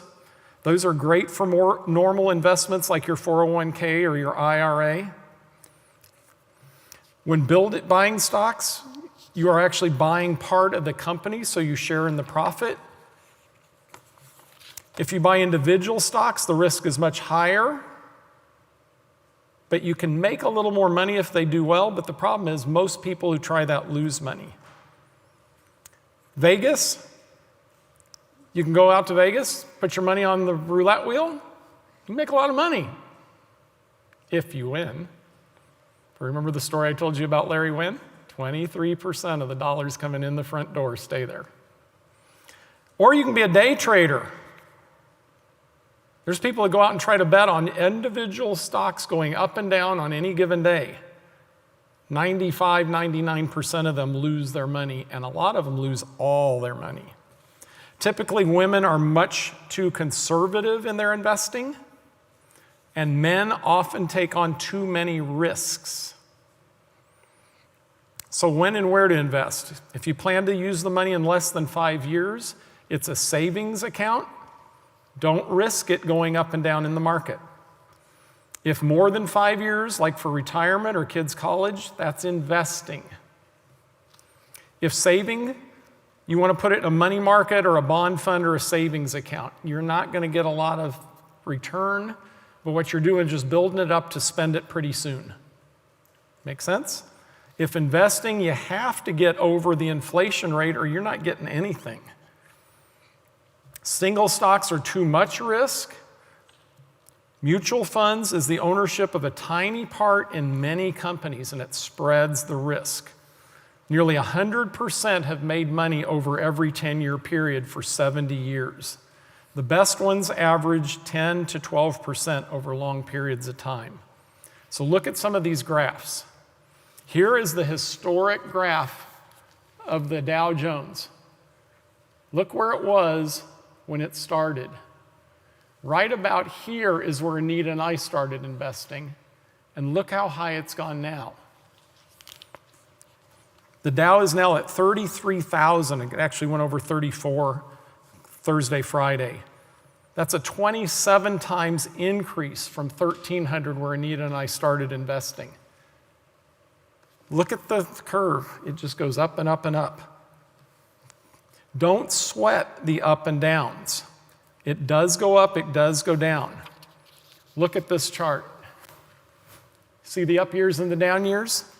It does go up and down. It's going to probably go down for a little bit now because of what they did to the economy. But look at how much up there is versus how much down. Okay? There's also no right or wrong time to invest. Go to the next slide. When you think of the stock market, get in whenever you can, and think of it as a kid going up a hill with a yo-yo. Focus on the kid, not the yo-yo. You're in it for the long haul. Don't focus on the yo-yo, it'll drive you crazy. I usually check our accounts twice a year. I know people who drove themselves crazy. I know a guy, he's a brilliant guy, mathematician, super smart guy that I worked with, checked his retirement account every day before he went home. Oh, made $20,000 a day. Yippee! Oh, lost $30,000 a day. I don't care. He was looking at the yo-yo. not the kid going up the hill. Okay? A great quote I heard from a Baylor finance teacher. He said, the market will give you $1 every 4 years, but somewhere in that 4 years, it's going to take a quarter back. If you know that going in, you can be comfortable with it, right? The people that are hawking it day by day by day don't have the right attitude. Don't sweat the up and downs, okay?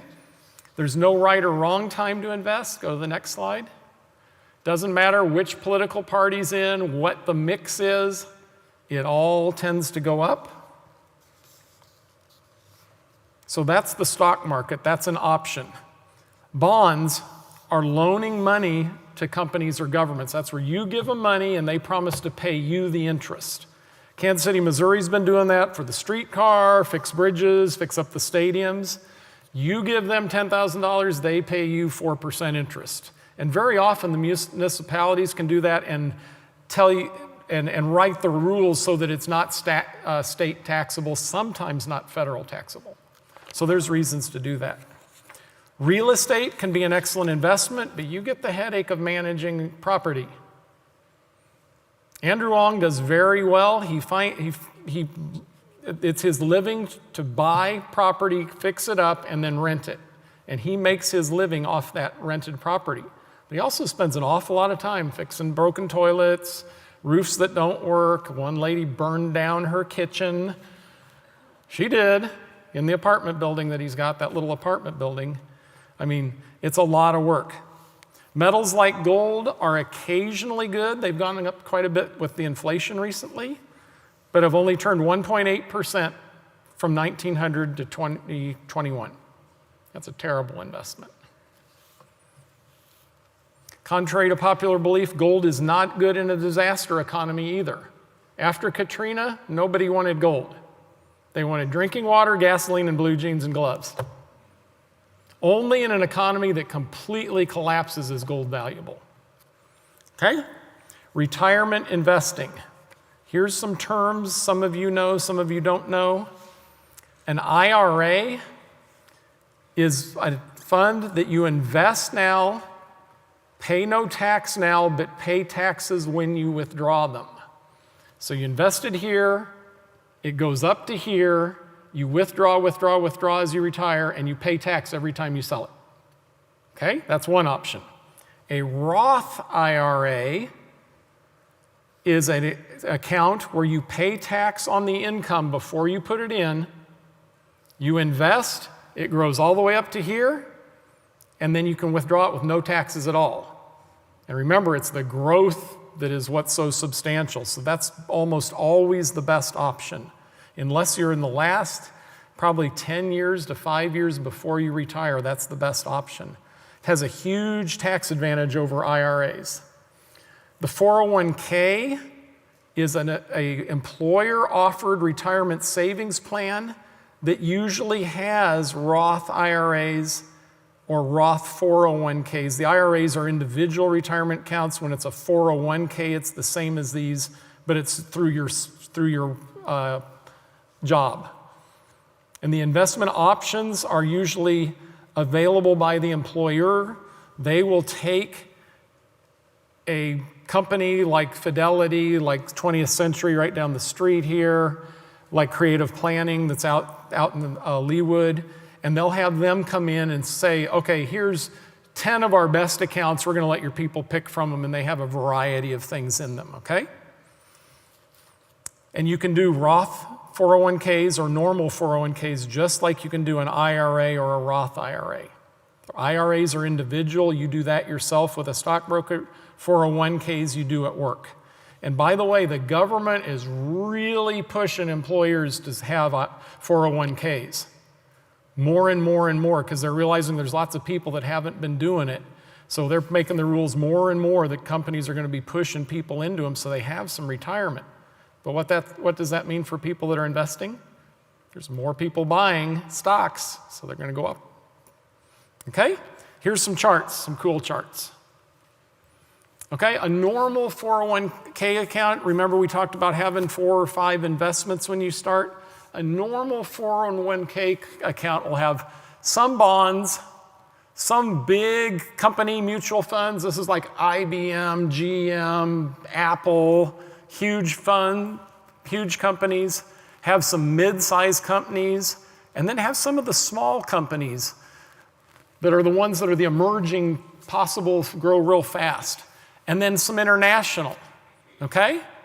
And you buy mutual funds that spread out this risk. So let's look at the next slide. Here is the one I was referring to a minute ago. This is what was the best investment by year back to 2022. And I know it's kind of an eye chart, but look at the colors and how they've moved around. I have people, even in this class, have come up and said, oh, I can invest, I can get rich fast, I can get rich in just a few years because I can pick the ones that are going to go up. You look, just for example, large caps were the best this year. They were second best the year before. They were the best in 2019. There's years they're down near the bottom. Look at real estate, was the worst in 2020 and one of the best in 2021. You look at some of the, like real estate, you can see it up and down. Small caps are sometimes high, sometimes low. You look at the global, the international stocks, there's years they're real high. You think you can tell me which one of those is going to go up next year and you're going to buy it? I'm not smart enough to do that. The geniuses that have full-time jobs doing this can't do that. That's why you spread it out in mutual funds. You buy some of everything so that things go up. Our retirement, has a variety. The internationals did pretty well in some of the years that the Americans didn't. And it saved our returns. Okay? Next chart. Start investing early in your 401k or your IRA retirement account. If you are an individual and you put in $2,000 a year from 19 to 26, you'll have $22,200,000 when you're 65. But if you wait to start, even till you're 27, you only get to half that. Why? Because the compounding investing, good investments double every 7 or 8 years. And it's that last 1 or 2 doublings that's the big, big jumps. Say you go from 100,000 and double it to 200, and then double that to 4, and if you started early enough, you get 1 more and it doubles to 8. You're talking some serious money, right? So start early, just give consistently. Okay, next chart. So how much do you need to save? The average household income is about $61,000 a year. The average Social Security when you retire per couple is about $31,000. What's the difference in the budget? $30,000. At 4% per year withdraw, you're going to have $750,000 in your account to not run out, right? But a big problem, especially for us guys, is I got a wife whose family lives long. If I die, her Social Security only goes down to $17,000 because there's just one of us. Now you got to jump that number even more. So see the kind of numbers we're talking about? If you think about it, if you work from 25 to 65, how many years is that? 40. If you retire at 65 and live to 95, how many years is that? 30. You're working 40 years to live for 70. You're working 30 years to live on your own and save enough for another 30 years of living. See how enormous that is and why it's important to start early and why the numbers get so... Okay, next slide. Here's the average and median net savings in America right now. And you can kind of see where that is and what the numbers look like. You'll notice a lot of people by the time they get to retirement, don't get to those big numbers. So what does that mean? They have to really, really cut back. And you can do that, and you can make it. We have read that God says he promises to meet your needs, right? It doesn't mean you get to keep your big house and buy new cars every 3 or 4 years. You know what? There's people that are going to go be missionaries, and they're not going to have anything in a retirement account. You know what? God's going to take care of them. But if you want to be a good steward of your family, husbands especially, you have to plan to live a long time and make the money and invest it for the retirement to take care of your family for a long, long time. Okay, next slide. Okay, Dave Ramsey did a survey of millionaires just to bring out what it really takes to be one and what creates millionaires. And it wasn't very surprising, but the facts are kind of cool. Look at the next slide. Here are the top 5 careers of millionaires. Which one is on there that surprises you? Teacher. Oh, poor teachers, they don't make any money at all. Well, that's kind of true, but you know what? Many teachers, if they're wise, have availability to extremely good pension and retirement accounts. The ones that actually put their money in and invest and get all the matching and all the other stuff do very, very well. I went to high school with a guy who lives on one of the lakes in Lee Summit very nicely. He was a high school teacher and a track coach. He's the fastest guy in our school. Okay? Which one isn't on that list that you think you would expect to see? Doctor. Where are they? There are those guys that are showing off and spending it all and not investing it. Over 10,000 millionaires surveyed. Only 15% of them were actually held senior jobs in big companies. They're normal people. Okay, next slide. How'd they do it? 8 out of 10 invested in their 401ks. The average time to become a millionaire was 28 years of saving. So they started at 25 and got there in their 50s. 79% received no inheritance at all. That's not what you usually hear on the news, is it? Another 21% more received some inheritance, but said they would have become millionaires even without it. Because your parents die late in life. Normally, fairly late, right? So what's that say about your retirement account? Put your money in consistently every time you get paid. Be patient. Put it in good investments and let it grow. Okay, next slide. Okay, investing for kids' college. We're almost done. I know this lesson's a little long. You can put it into mutual funds, just like above. You can put it in your 401k. It's now allowed to withdraw from your 401k for education. You can put it in 529 college accounts. Most states have these accounts that are tax deferred or tax exempt accounts where you can save to put your kids through college. Having big 529s, however, will cut your chances of your kids getting scholarships. Because one of the things when you apply for scholarships is you have to put all the assets of that kid in that could be used to pay for college, and you've got to list it. So a game you play, if you're doing 529s, is you put a big 529 account in your youngest kid's name, get scholarships and all that for the others, and you're allowed to transfer money at will between your children. So it's a game, but that's what you got to do. Another way to fund college, have your kids get a job. You know what? Any kid can work enough hours to go to Johnson County Community College, Penn Valley, any of the community colleges around here. $2,000 a year. I used to make that when they didn't pay as much as they do now. That's the best way. Junior college, the first 2 years, it's $1,200 a semester versus $6,000 right now at UMKC. And also we talked about the 15-year mortgage, so you have cash available when they go to school. Now, we're going to talk about some insurance. One thing to watch out for the stupidity.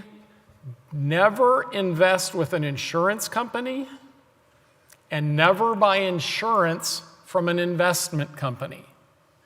Those are both very high profit, low gain for you deals. So don't buy insurance to invest.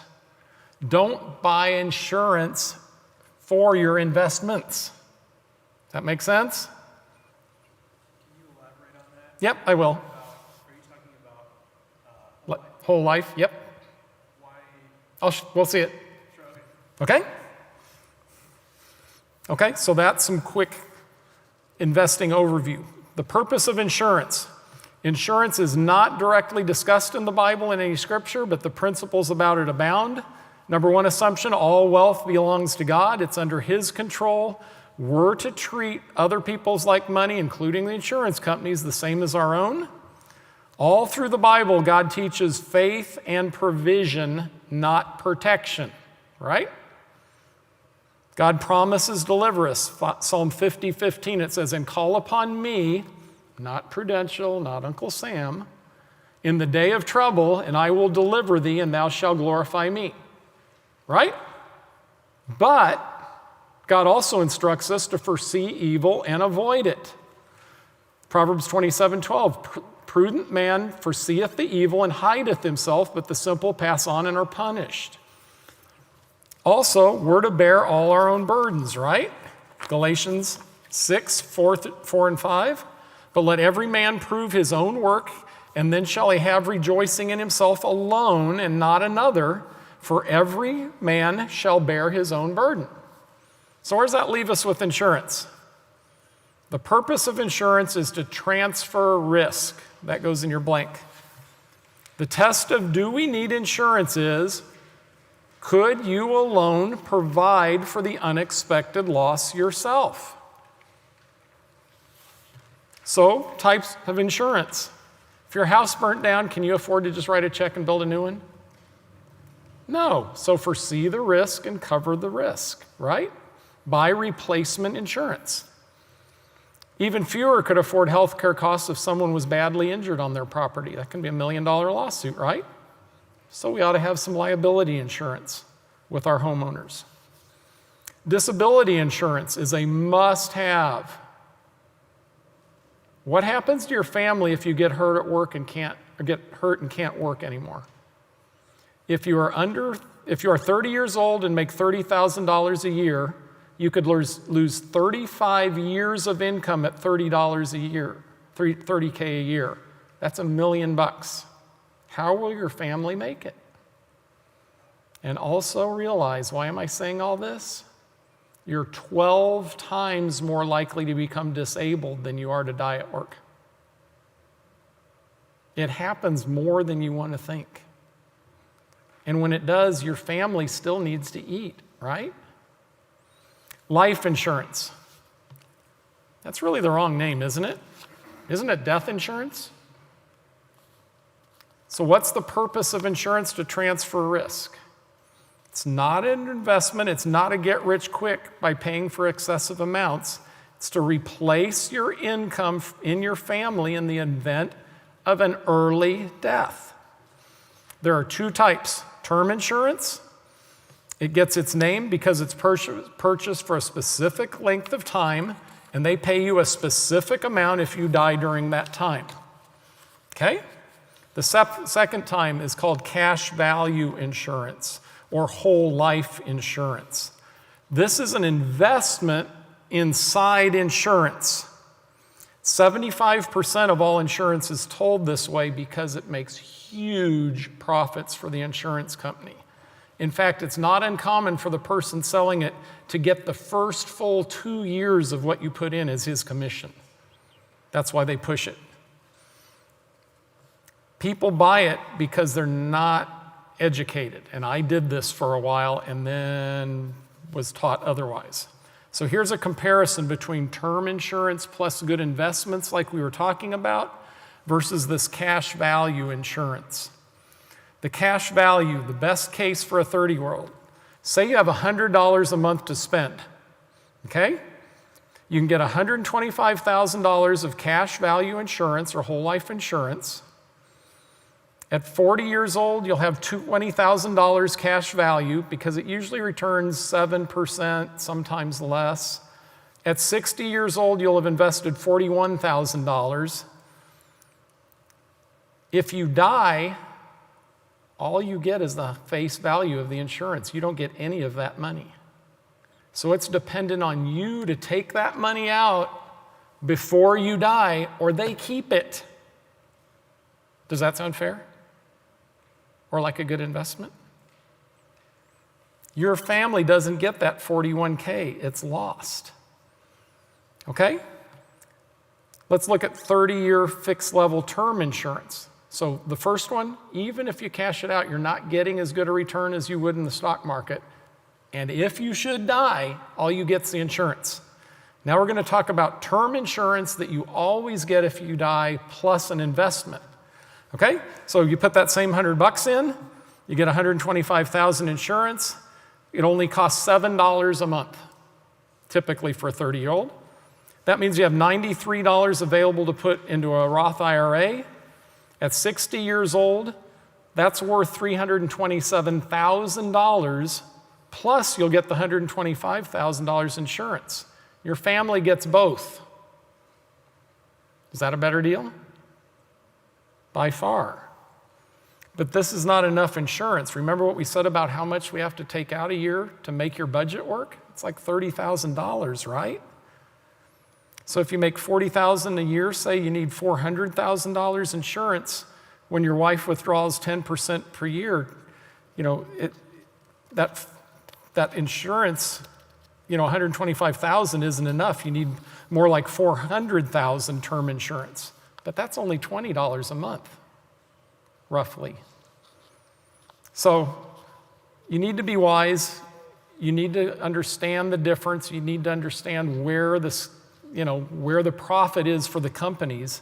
Doesn't it make more sense to pay $20 for insurance and invest the other $80 and always know your family gets both?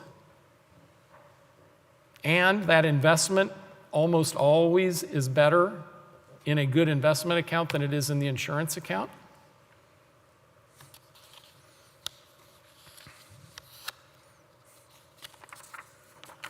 So I would recommend, if you have term insurance and you have anything that would prevent you from getting insurance, whole life cash value insurance, and you have anything that would prevent you from getting new insurance, don't change a thing. Just keep it.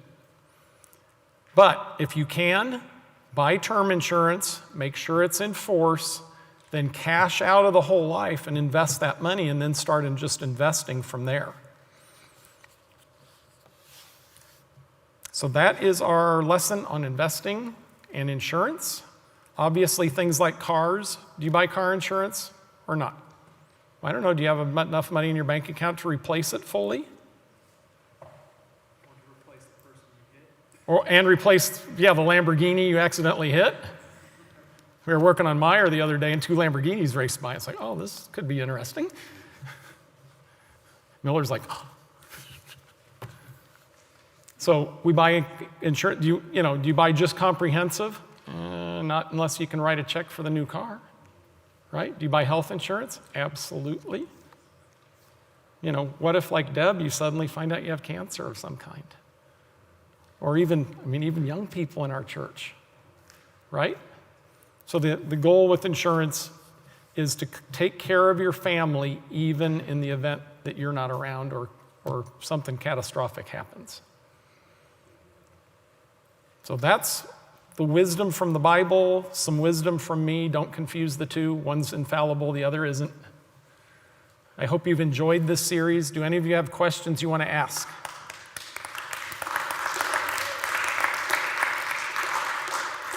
Yes? So you kept talking about... You want to come up to the mic so it's on tape? No? Okay, go ahead. I'll repeat it for you. I'll repeat it for you. Yeah, okay, I'll repeat it for you.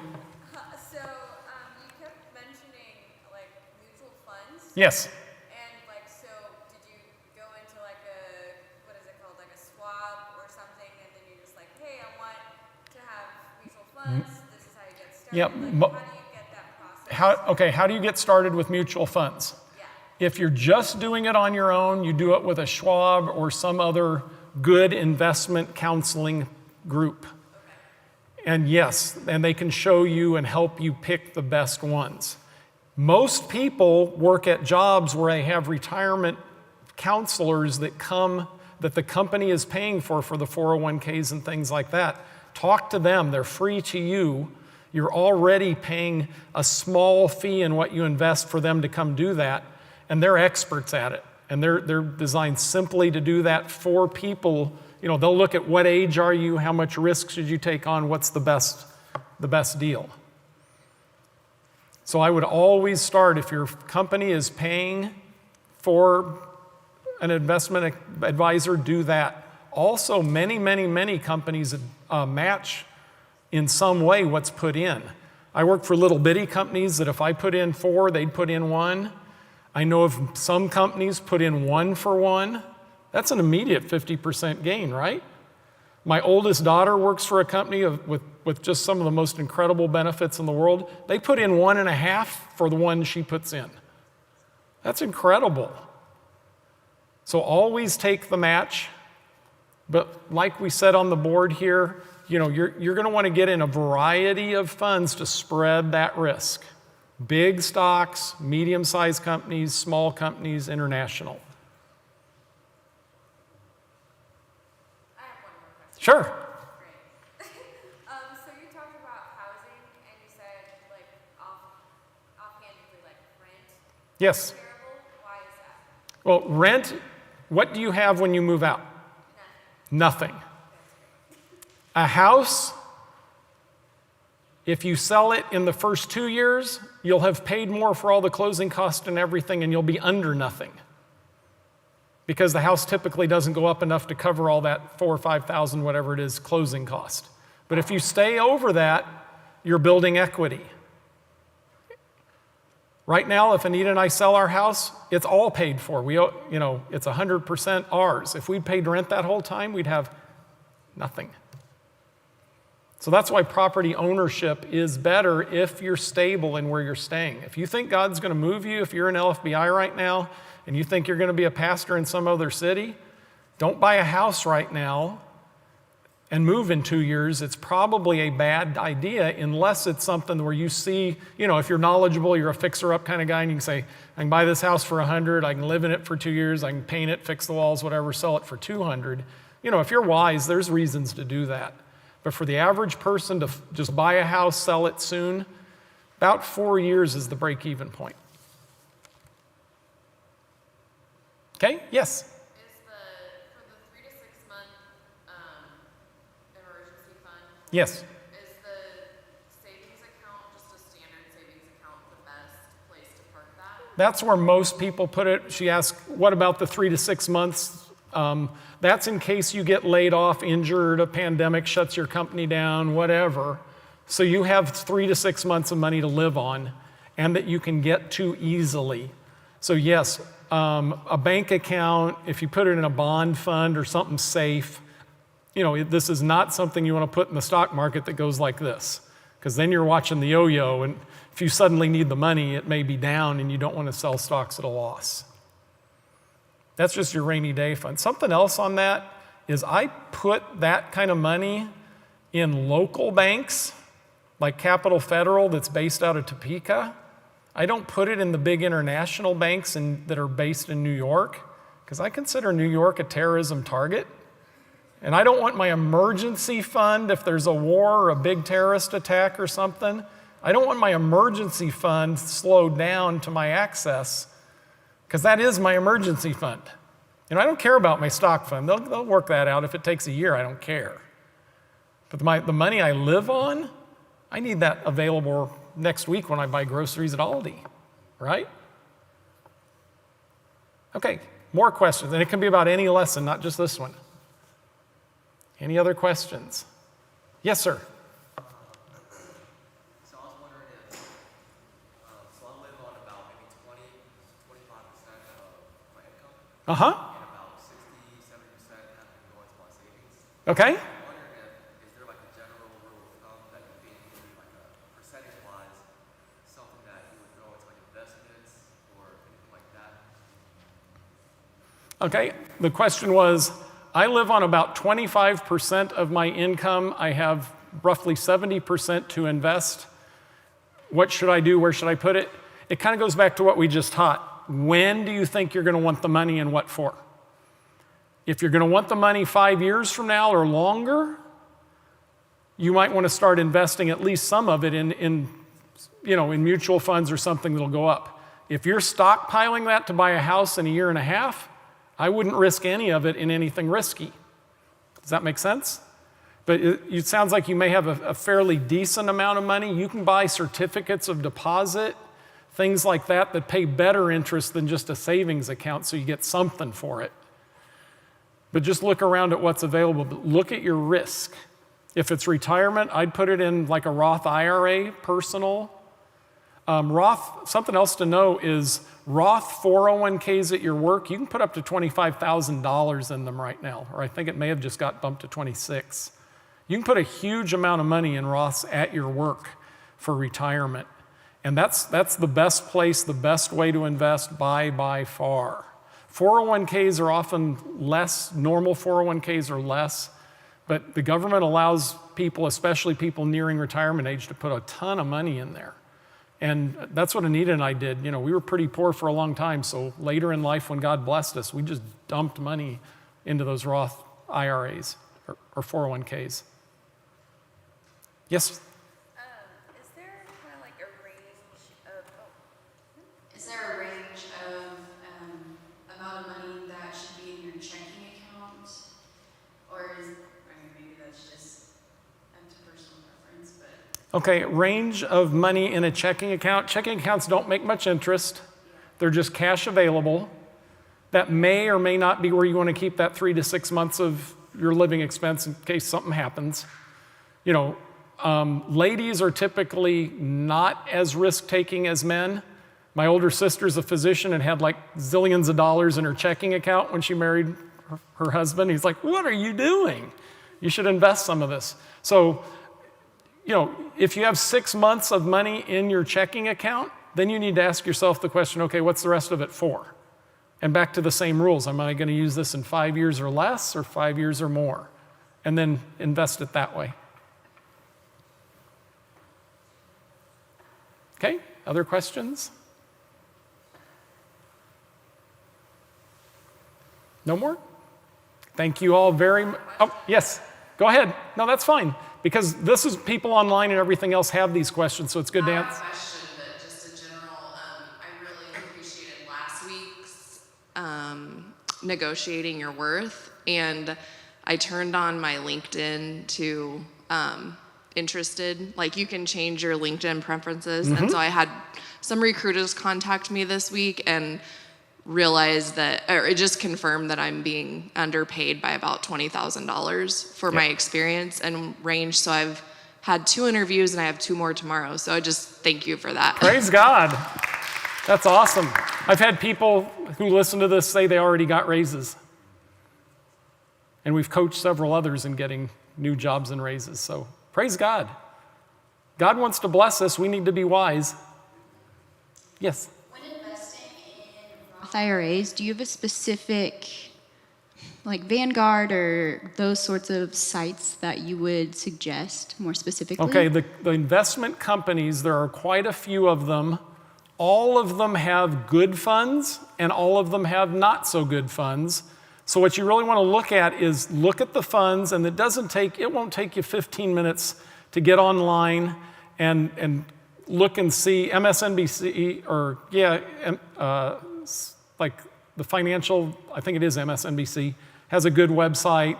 Some of the others do. And you can look up every fund by name and find, hey, Julie, there's one that I put on the slide. Could you go back to it that was a mutual fund example? I think we kind of flipped through it. I'll show you exactly what to look at. There are no good ones, bad ones. They all offer a variety, some of which are good, some aren't. It's easy to get on the websites and look and see what are the best ones. And you always want to be in the best ones of each type. You want to be in the top 10%. Yeah, there we go. Okay, what's a mutual fund? This is the Fidelity Freedom 2050 Fund. This is for people that are likely to retire in 2050. I just pulled this up. Fidelity was the provider at one of my works. This is not an advertisement for them. But here's what they are. You know, if you look at it and look at the stats when you pull this up, it tells you what they're invested in, so you can kind of see the different things, see how they're spreading your risk through a variety of areas. The 5-year return on this is 11.96. That's really good. Remember we said insurance usually pays 7? This one's paying 11.96, and remember the compounding, how much more that turns into. The 10-year is 10.4. Don't even look at the 1 year. I don't even pay much attention to the 3-year. I want to buy funds that have been around a long time and have an absolute proven track record. And what happens is everybody advertises and gets excited, the guys that do advising, oh, here's this new fund. No, I don't want you experimenting with my retirement. I want, and you know, I pulled this up randomly. If I see numbers like that, that's a darn good fund. But everybody, whether you're going to, 20th Century's right down the street from us. We have people in our church that work there, like Scott Groth. Scott and Marla work there. It's a great company. They have great funds and not so great. All the other different ones, same way Fidelity, Merrill Lynch, whoever. So you've just got to pick the best ones. And especially in a work 401k, they're going to give you like 3 big cap, 3 mid cap, 3 little bitty cap, small cap companies, 3 internationals, and you're just going to have to look them up and pick the best one. But this is the kind of stuff you're looking for. Look at 5 years, look at 10 years. You give me 10% for 10 years on anything, I'm delighted, but it may not be as good as the one that's been 11%. Okay, great question. And that gave me the chance to explain something I skipped. Thank you, Julie, very much. Anyone else? Yes. Uh-oh, this is Stump the Jerk, I can tell. This is Arnold, one of our fellow financial counselors. He does a lot of financial counseling. I just want to say, Larry, thank you for your time and your devotion to this. And just tell everybody, please invest in yourself. Yep. Do this because one thing me and my wife have understood is time is very precious. Yes. We've been fortunate enough to work for companies that have a pension. That's gone to the wayside for most of y'all. So invest in yourself, like you illustrated up there, that you're going to have to invest in yourself. When you get our age, I'm 65, I won't say how old she is. But when you get our age, and you out there looking for insurance, stuff like that, health insurance, I was fortunate enough to work for a company that provided health insurance until I reached 65. Yes. My wife has pre-existing condition. We had to go out to the real market to buy insurance for her. And just to give an example, we had to pay, I think, $405 a month at 70/30. Okay. No pre-existing. They wouldn't pay for that, plus a $5,000 deductible. Wow, okay. Yeah, it's expensive. It's expensive. It we is. had to do that for, till May this year. Yep. But that be telling your age, but so anyway. Yeah, Yeah. It's amazing. It's amazing. If you're consistent. Yes. It's not the how much you put in, it's that you just keep doing it, and be in the good funds. Like I said, twice a year I'd look and see, are we still in the best funds? Yes. And by doing that, it allowed me to retire 8 years earlier than I originally thought I would. Mm-hmm. And I'm here. I'm here working at church a lot. I'm teaching a lot. I'm serving God. We didn't do it just to buy a Mission Hills house or something. We have better cars than we used to, but we're not buying Ferraris and Lamborghinis and stuff. God allowed us to retire early to serve Him. That chart that you showed up there, the difference between two people when they invest early and when they invest late. Unfortunately, we both fit that example. I'm the one that invests late. She's the one that invests early. And she put a third as much in and has more money. Yes. Yep. Yes. And out of that, I just was smart enough to marry. There you go. Yep. I married a smart, rich wife too. Okay, any other questions? No? You are dismissed. Thank you so much for coming in person.